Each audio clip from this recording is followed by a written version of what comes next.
Meus amados, vamos abrir a palavra de Deus no livro de Jonas, capítulo 1, versos de 1 a 3. Jonas, capítulo 1, versos de 1 a 3. Todos encontraram? Então vamos lá. Está escrito o seguinte: veio a palavra do Senhor a Jonas, filho de Amitai, dizendo: dispõe-te, vai à grande cidade de Nínive e clama contra ela, porque a sua malícia subiu até mim. Jonas se dispôs, mas para fugir da presença do Senhor, para Tarsis. E tendo descido a Jope, achou um navio que ia para Tarsis. Pagou, pois, a sua passagem e embarcou nele, para ir com eles para Tarsis, para longe da presença do Senhor. Eu vou pensar e meditar com vocês hoje sobre o tema um homem na rota da fuga. Um homem na rota da fuga. Alexandre Magno, o Alexandre o Grande, foi certamente um dos maiores líderes que o mundo já conheceu. Ele morreu aos 33 anos de idade, chorando porque não tinha mais terra para conquistar. Valente, ousado, montado em seu cavalo, brandindo a sua espada, esse homem não tinha medo de nada, nem de ninguém. Conquistou o mundo, com a sua bravura, com a sua estratégia. E se existe uma coisa que Alexandre não tolerava nos seus soldados, era a covardia. Certa feita, passando em revista a tropa, foi informado por um de seus comandantes que um soldado fora flagrado, fugindo e se escondendo do inimigo covardemente. E isso fez rubro de raiva. Ele não tolerava isso. Chamou aquele soldado para lhe dar uma descompostura, e quando ele viu o soldado, percebeu que ele era muito jovem, inexperiente, e sentiu por ele uma compaixão quase paternal. E então, com um gesto mais brando, perguntou ao soldado: soldado, qual é o teu nome? O soldado, sentindo-se aliviado, respondeu: Alexandre, meu senhor. A ira voltou a acender no coração de Alexandre, e ele, tomado por um ímpeto, pulou do cavalo, pegou o soldado pelo colarinho, levantou e jogou ao chão. Disse: soldado, qual é o teu nome? E o soldado, gaguejando, respondeu: Alexandre, meu senhor. Soldado, muda de nome ou muda de conduta.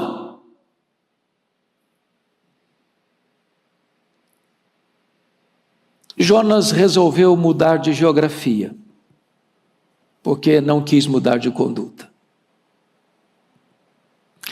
Deus o chama, Deus o comissiona, Deus dá o endereço, Deus o envia, e ele se dispõe, mas para fugir da presença do Senhor.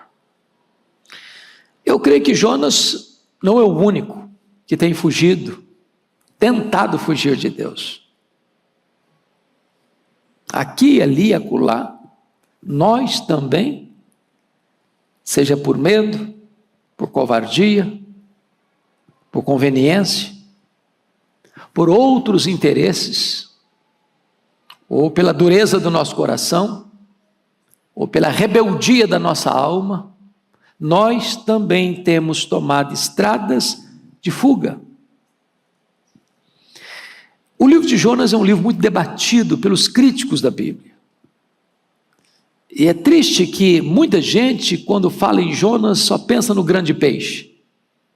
Que alguns dizem que é baleia, outros dizem que é outro grande peixe. A Bíblia não diz que grande peixe é. Sei que era um grande peixe.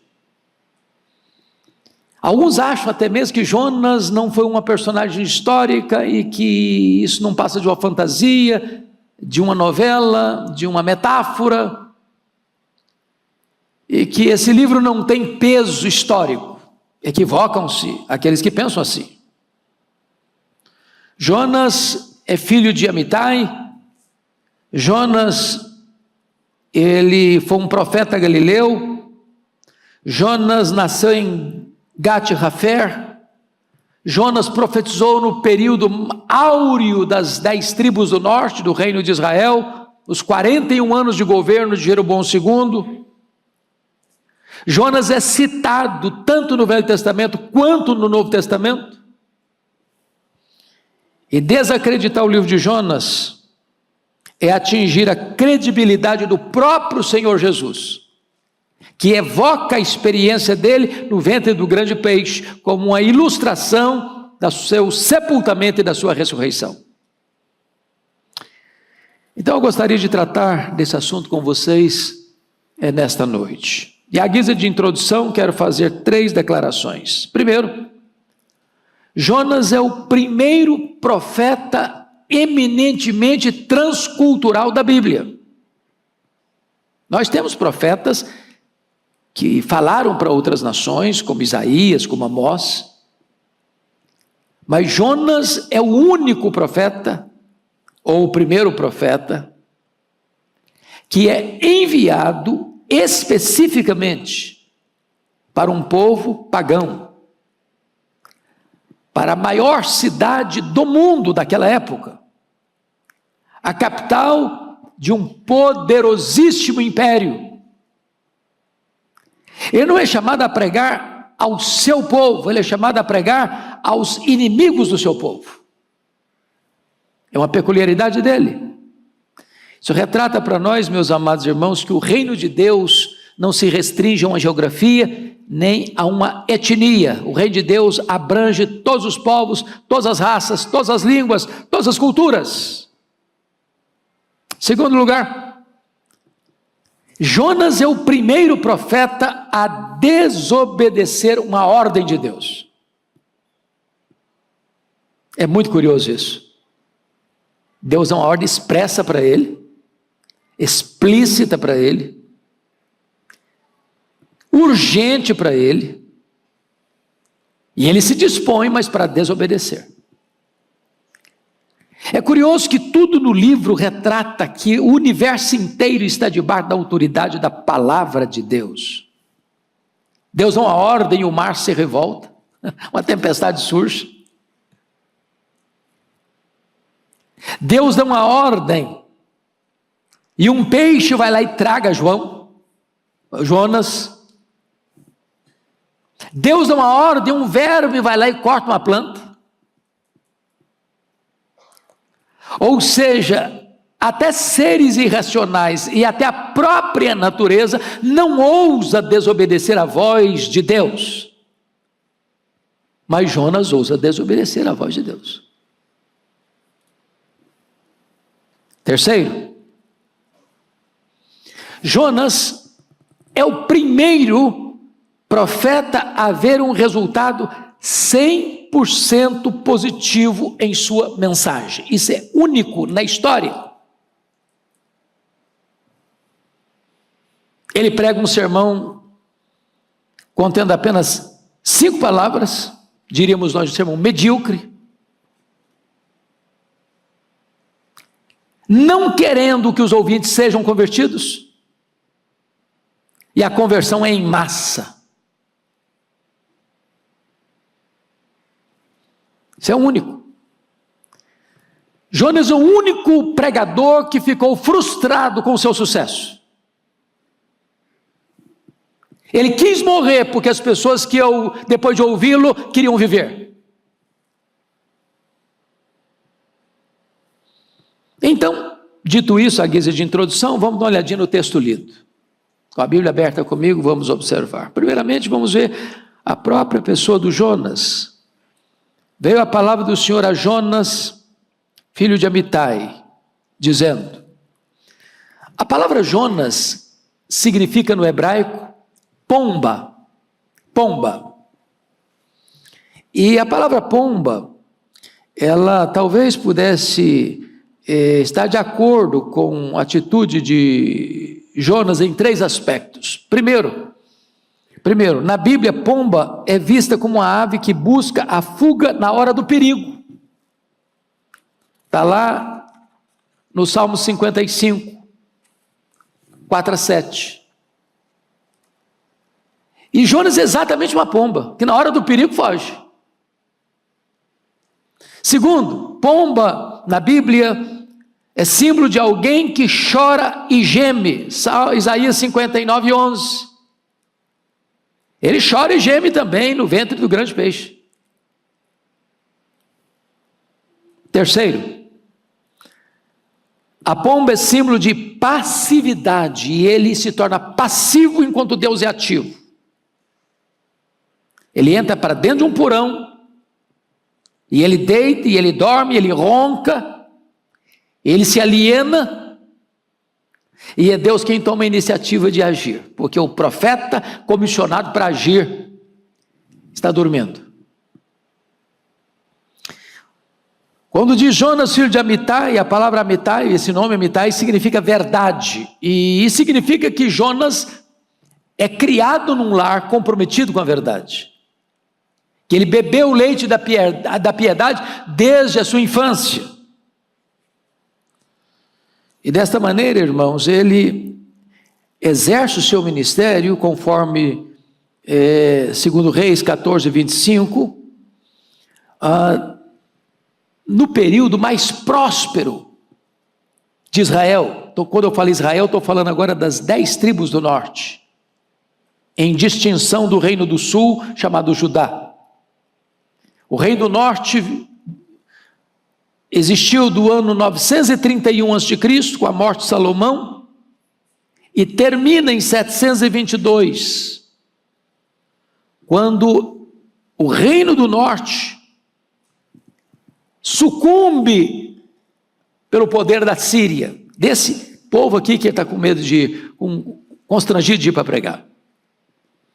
O período de Jeroboão II foi um período em que tinha paz nas fronteiras e prosperidade dentro do território, de riquezas, de conquistas, mas ao mesmo tempo de apostasia. É nessa conjuntura é que Deus envia o profeta Jonas a Nínive. Veja comigo o chamado dele no versículo 2. Primeiro aí no versículo 1 ainda está escrito assim: veio a palavra do Senhor a Jonas. Essa é a palavra comum que você vai encontrar no Velho Testamento para todos os profetas, a maioria dos profetas de Deus levantados por Deus. Veio a palavra do Senhor, veio a palavra do Senhor, veio a palavra do Senhor. Isso significa para nós que Jonas é um homem a quem Deus fala. A palavra que vem a ele é uma palavra autoritativa. Em outras palavras, meus irmãos, Jonas não é o dono da mensagem, Jonas não cria mensagem, Jonas não é a fonte da mensagem, Jonas não é o homem que tem em si a mensagem. A palavra de Deus veio a ele é um portador da mensagem, ele é um veículo da mensagem, ele é um instrumento da mensagem, ele é o embaixador da mensagem, mas ele não é o dono da mensagem. Isso é tão precioso ainda hoje. O pregador prepara o sermão, mas a mensagem não é dele. A mensagem é de Deus. Deus não tem compromisso com a palavra do pregador, Deus tem compromisso com a sua palavra. Ele não é chamado para pregar o que ele pensa, o que ele acha, o que ele quer, o que lhe é mais agradável, o que é palatável, o que é politicamente correto. Ele é chamado a pregar a palavra que vem a ele da parte de Deus. Isso até hoje. E há de ser sempre assim, até Jesus voltar. Segunda coisa, Jonas, um homem a quem Deus comissionou. Veja o verso 2 comigo. Dispõe-te, olha o que Deus diz: dispõe-te e vai à grande cidade de Nínive e clama contra ela, porque a sua malícia subiu até mim. Então vamos ver aqui, em terceiro lugar, em segundo lugar, que Jonas é alguém a quem Deus comissiona, dispõe-te e vai, e clama. Vejam vocês que a primeira coisa que alguém precisa fazer para cumprir a vontade de Deus é se dispor. Dispõe-te. Se você não se dispor, nada vai acontecer. Deus lança um desafio. Tem gente que escuta o desafio e vai embora para casa. Dispõe-te. Levanta-te. Bata a continência, a autoridade suprema que está dando uma ordem. Dispõe-te. É isso que Deus está chamando este homem. Ele precisa ter disposição. Sem disposição não podemos nos levantar e nem sair para fazer a obra. Agora notem, ele não é chamado para pensar, ele não é chamado para refletir, ele não é chamado para questionar, ele não é chamado para duvidar, ele não é chamado para postergar. Ele é chamado, dispõe-te e vai. Dispõe-te e vai. Deus requer o quê? Obediência. E obediência imediata. Pronta. Na hora. Agora notem vocês que Deus manda-o à grande cidade de Nínive. Não sei se você percebeu esse aspecto aí, a grande cidade de Nínive. Sabe o que está escrito a grande cidade de Nínive? Porque nesse tempo, Nínive era a maior cidade do mundo. Era a mais poderosa cidade do mundo. A cidade tinha 50 quilômetros, com muros que poderiam passar 4 carros em cima das muralhas, inexpugnável. O Império Assírio era naquele tempo o mais poderoso império, expansionista, guerreiro, poderoso em batalhas, truculento. Quando o Império Assírio entrava numa cidade para conquistar, via de regra, os homens eram decapitados e as cabeças amontoadas aos montões na porta da cidade. Era um poder irresistível, era uma máquina de guerra. E Deus está agora chamando Jonas, profeta Galileu, a vila que ele nasceu ficava 9 quilômetros lá de Nazaré, onde morava Maria, onde Jesus cresceu, até começar o seu ministério. Cidade pacata. E Deus agora está chamando esse homem de agora, você vai se levantar, você vai se dispor, você vai se levantar e você vai à grande cidade de Nínive.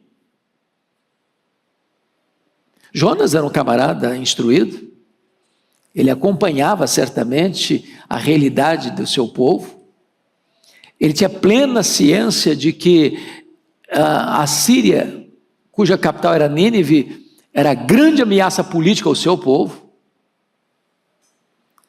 E Jonas está ciente de tudo isso diante dessa comissão divina, dessa ordenança divina. Mas Nínive não era apenas a cidade mais violenta e mais poderosa no sentido de conquista, não.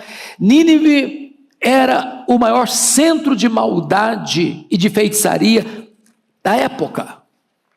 Talvez você pudesse, sem sair de Jonas, ir um pouquinho para frente, mais 3 páginas para frente, para nós lermos o que Naum descreve, como Naum descreve a cidade de Nínive. Por favor, abra aí comigo. Naum, capítulo 3. Eu vou pedir que você faça essa leitura comigo, em voz audível, versos 1 a 4, Naum capítulo 3, de 1 a 4. Você pode ler comigo, todos nós, vamos juntos? Ai da cidade sanguinária, toda cheia de mentiras e de roubo, e que não solta a sua presa. Eis o estalo de açoites e o estrondo das rodas, o galope de cavalos e carros que vão saltando, os cavaleiros que esporeiam, a espada flamejante, o relampejar da lança, e multidão de traspassados, massa de cadáveres mortos, sem fim, tropeça gente sobre os mortos, tudo isso por causa da grande prostituição, da bela e encantadora meretriz, da mestra de feitiçarias, que vendia os povos com a sua prostituição e as gentes com as suas feitiçarias. Diagnóstico terrível, não?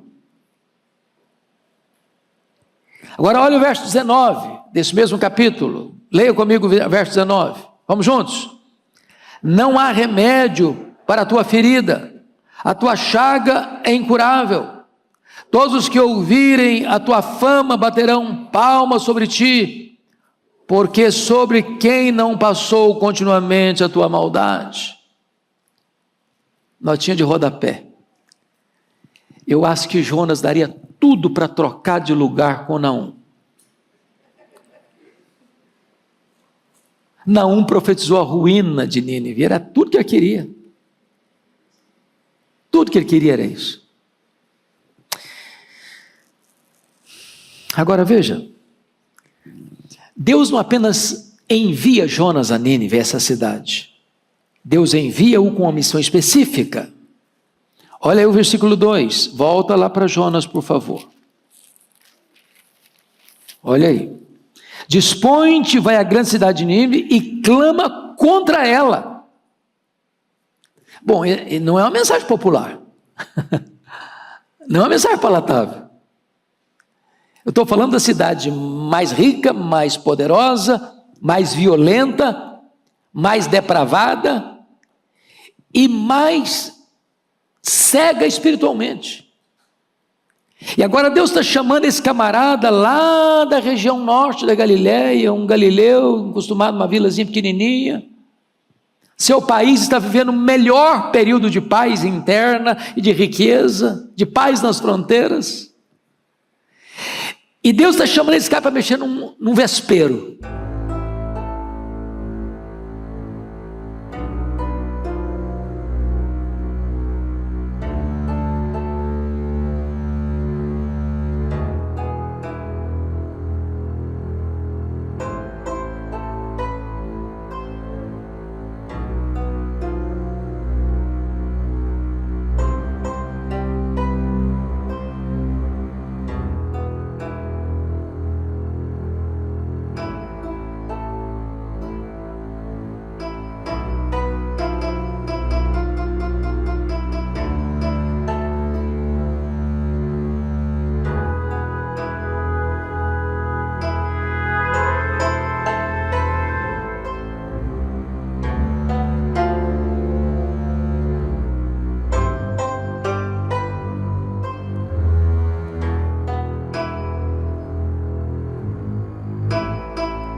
Você vai lá e vai clamar contra ela.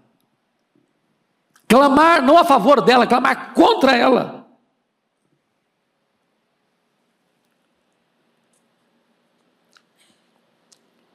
Isso significa, irmãos, que a grandeza econômica e política de uma cidade não anula a hediondez do seu pecado. Às vezes aquilo que é grande aos olhos dos homens pode ser uma coisa abominável aos olhos de Deus.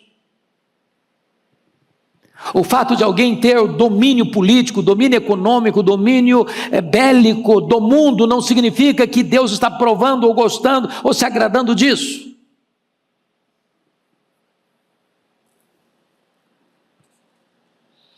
Mas Deus não apenas envia Jonas a Nínive, mas Deus lhe dá uma razão para cumprir sua missão. Veja aí o versículo 2, quando o próprio Senhor explica por que a sua malícia subiu até mim. Você já pensou uma cidade cujo fedor do pecado começa a subir? E chega às narinas de Deus? A iniquidade da cidade começa a subir, chega até o céu. Eu fico pensando como é que Deus olha para São Paulo.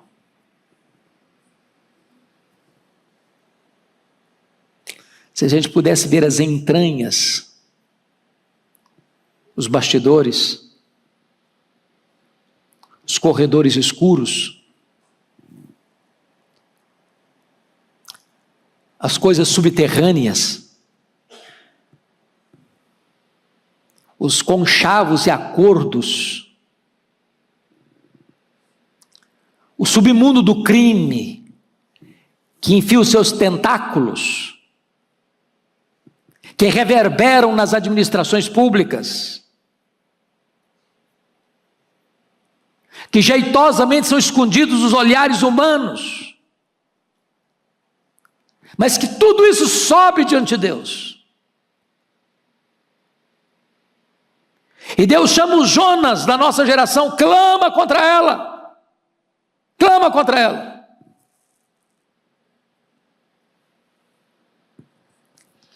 Então, nós vamos olhar agora diante desse desafio. E vocês vão perceber que o problema de Jonas não é covardia. Jonas não está com os joelhos tremendo, batendo no outro, não, mas o senhor podia me mandar para uma cidade mais pacata, mais calminha, o senhor podia me mandar para gente mais mansa. O senhor está me mandando para a boca do lobo. O problema de Jonas não é esse. Não é esse. Então, leia comigo, por favor, em voz alta e sonora e eloquente, todos juntos, o verso 3. Vamos lá? Jonas se dispôs, mas para fugir da presença do Senhor, para Tarsis. E tendo descido a Jope, achou um navio que ia para Tarsis. Pagou, pois, a sua passagem e embarcou nele, para ir com eles para Tarsis, para longe da presença do Senhor. Nota aqui algumas coisas. Primeiro, Jonas, um homem que desafia Deus. Dispõe-te, vai. E ele bate continência. Disponha-me para fugir.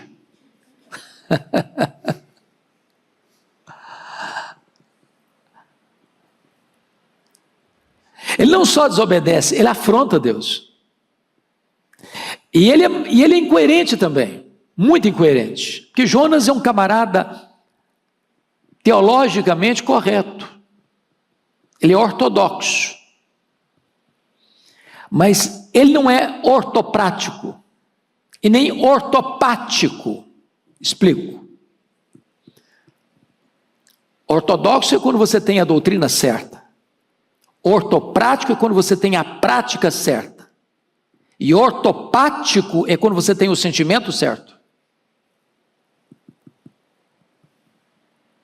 Quando os marinheiros perguntaram para ele quem ele era, olha o versículo 9, capítulo 1, versículo 9. Eles respondeu: sou hebreu e temo ao Senhor, o Deus do céu, que fez o mar e a terra.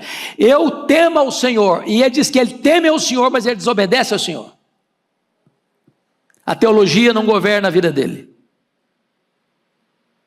Você acha que isso acontece ainda hoje?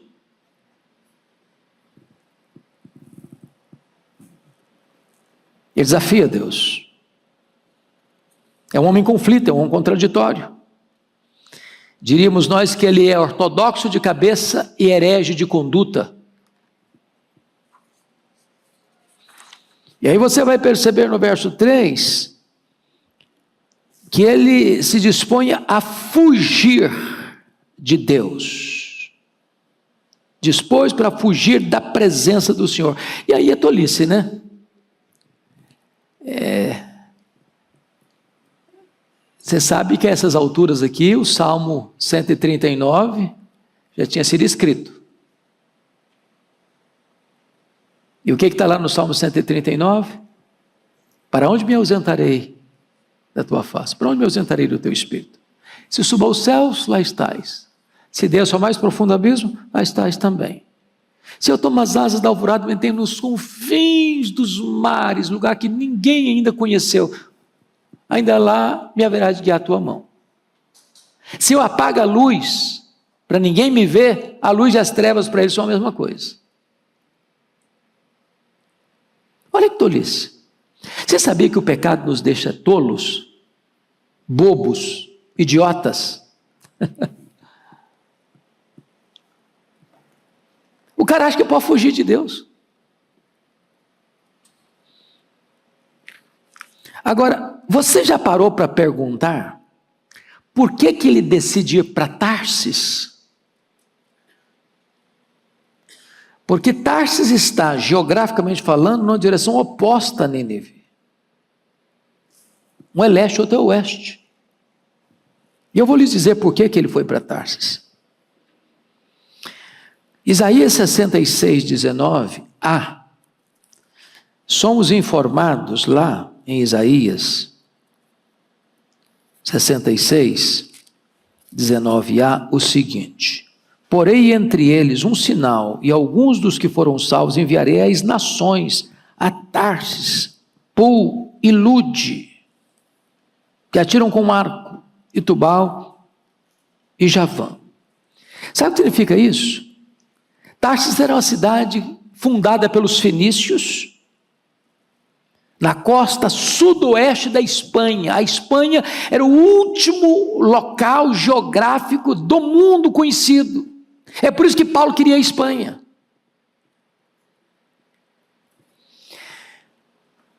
Para você ter uma ideia, Tarsis ficava a 4.000 quilômetros de Jope. Essa viagem era uma viagem ultra demorada, gastava 1 ano na viagem. Sabe o que ele está dizendo? Eu quero ir para o fim do mundo, quero sumir do mapa. Nem Deus vai me encontrar lá. Segundo lugar, Tarsis ficava num lugar onde não havia a palavra de Deus. O versículo 19 ainda prossegue assim: até as terras do mar mais remotas, olha aí, distância, que jamais ouviram falar de mim. Deus é que está falando. Nem viram a minha glória. Esse homem que é um profeta de Deus, e o único ministério dele é pregar a palavra de Deus, ele quer ir para um lugar onde não tem palavra de Deus.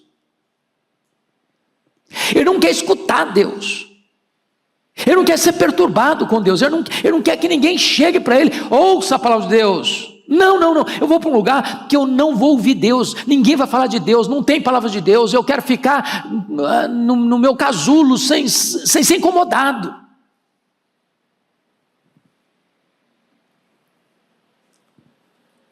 Mas mais do que isso, para que ele foi para Tarsis? Primeiro, porque era o lugar mais longe do mundo. Segundo, porque era um lugar onde não tinha a palavra de Deus.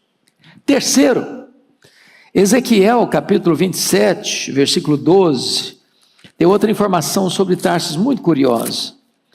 E está escrito o seguinte lá: Tarsis negociava contigo por causa da abundância de toda sorte de riquezas.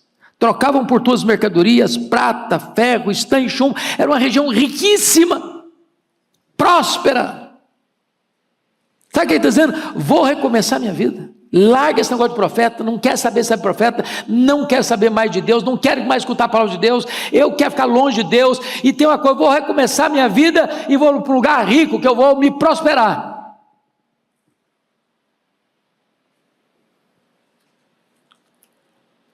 E aí eu acho que aconteceram algumas coincidências.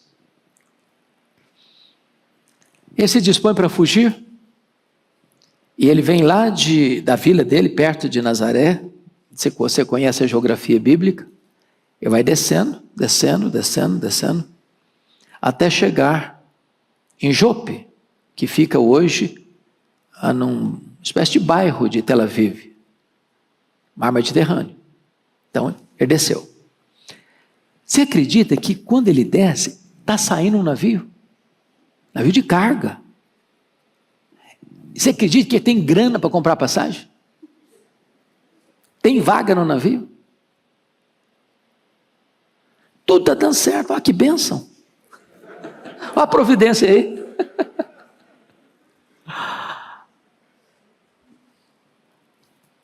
Nem sempre facilidade significa que você está dentro da vontade de Deus. Nem sempre dificuldade significa que você está fora da vontade de Deus. E então, ele está cercado por essas conveniências todas. Mas ele começa a descer. E a escalada de um homem que busca fugir de Deus é de uma descida vertiginosa. Desce da sua vila até Jope. Depois ele desce de Jope ao navio. Depois ele desce do navio ao porão do navio. Depois ele desce do porão do navio ao mar. Depois ele desce do mar para o ventre do grande peixe e vai andar de submarino pela primeira vez. Está descendo. A vida das pessoas que foge de Deus é de declínio permanente. Mas me permita caminhar para a conclusão e já pensando em algumas coisas, razões de Jonas para fugir de Deus. Quais seriam as suas razões? Primeira razão que nós poderíamos elencar é que Jonas conhecia a fama de Nínive. Meus irmãos, de fato, para um homem que tinha temor de Deus, Nínive era a última escolha para um campo missionário. Era a última escolha. A cidade é violenta. É eivada de feitiçaria. A cidade é composta dos líderes que mandam no mundo. São uma ameaça para a sua nação.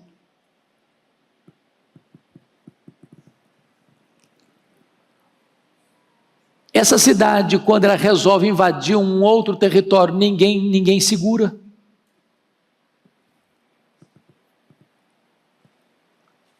Era a cidade mais populosa, era a cidade mais poderosa, era a cidade mais violenta, era a cidade mais depravada, era a cidade mais feiticeira, a cidade de maior idolatria. Era uma loucura, uma loucura.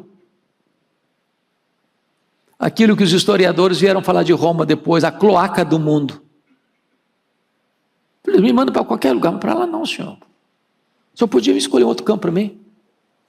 Mas Deus dispõe-te e vai à grande cidade de Nínive e clama contra ela. Clama contra ela.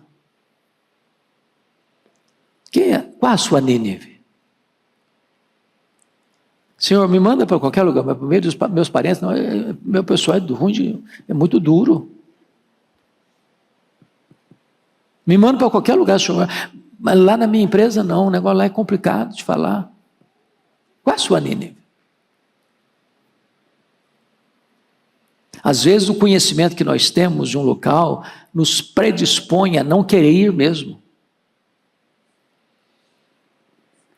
E Jonas era um camarada politicamente muito bem instruído. Ele tinha plena certeza de que ir a Nínive pregar era levar uma possível salvação para aqueles que seriam seus inimigos. E foram. Sabe quem levou as 10 tribos do norte para o cativeiro? Nínive, a Síria.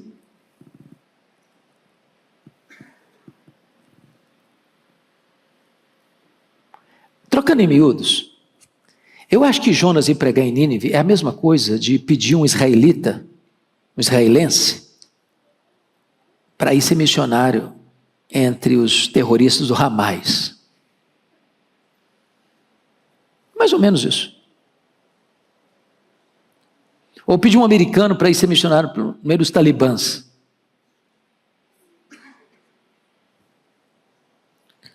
O grande problema é que a gente quer que Deus seja inimigo dos nossos inimigos. E Deus não se curva à nossa agenda. Nós achamos que Deus tem que gostar de quem nós gostamos. Deus não tem o direito de gostar de gente que a gente não gosta. Isso prova, irmãos, que a salvação é graça, não é mérito, porque se fosse mérito, Nínive seria consumida com fogo e enxofre.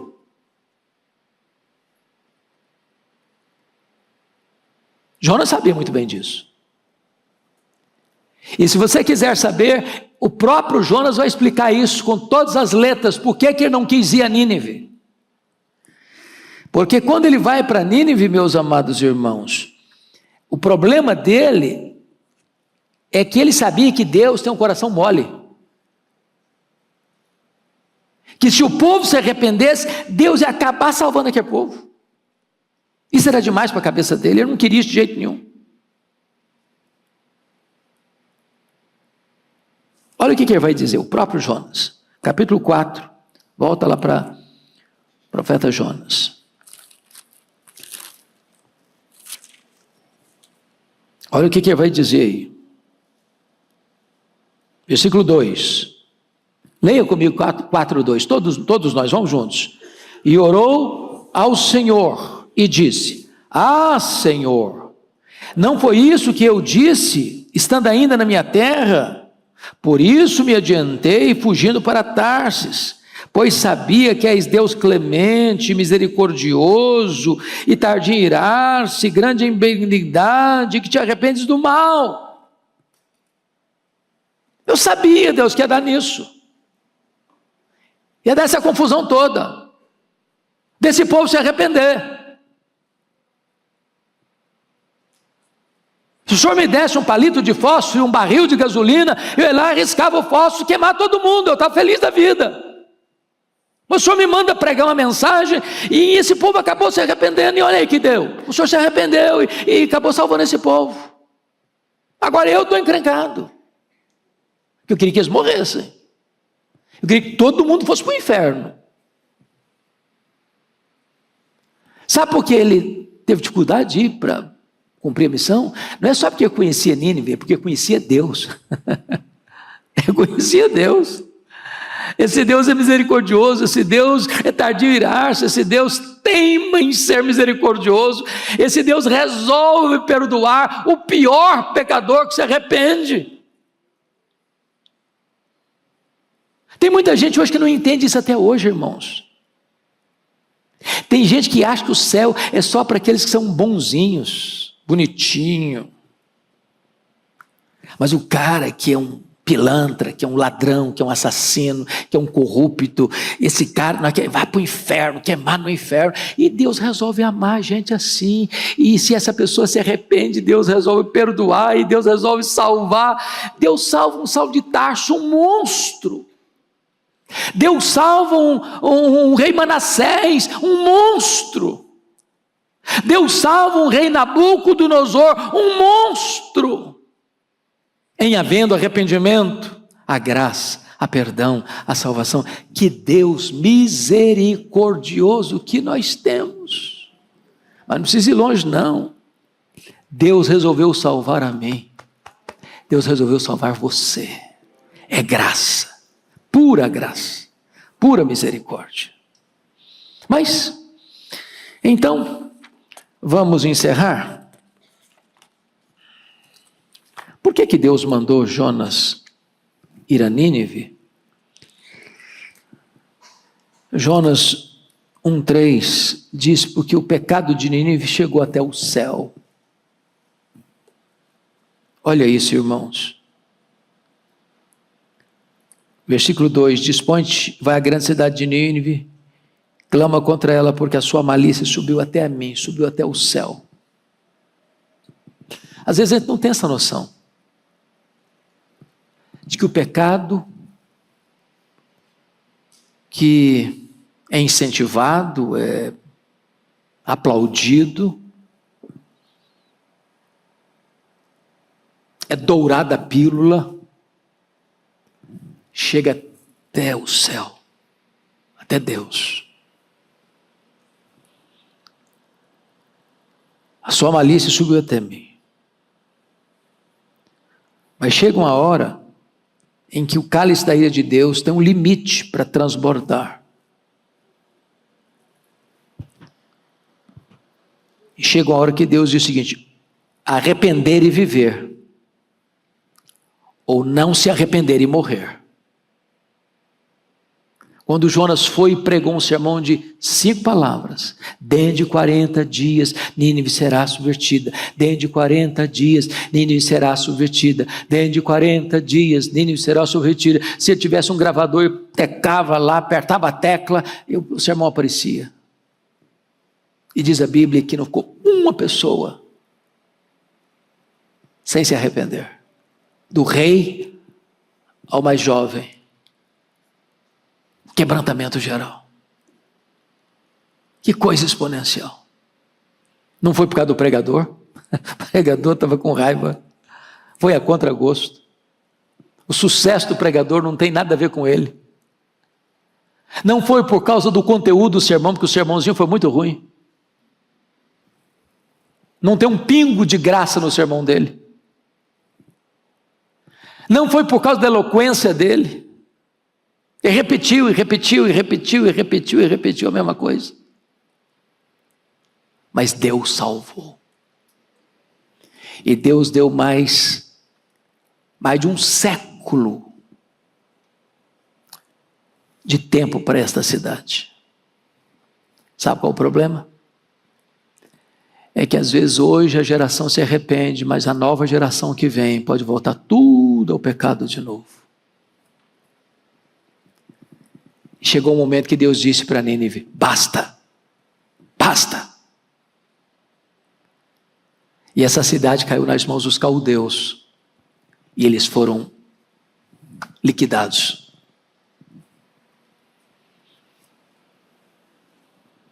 Sabe por que Deus enviou Jonas a Nínive? Finalmente eu termino aqui. Porque a misericórdia de Deus triunfa sobre a sua própria ira.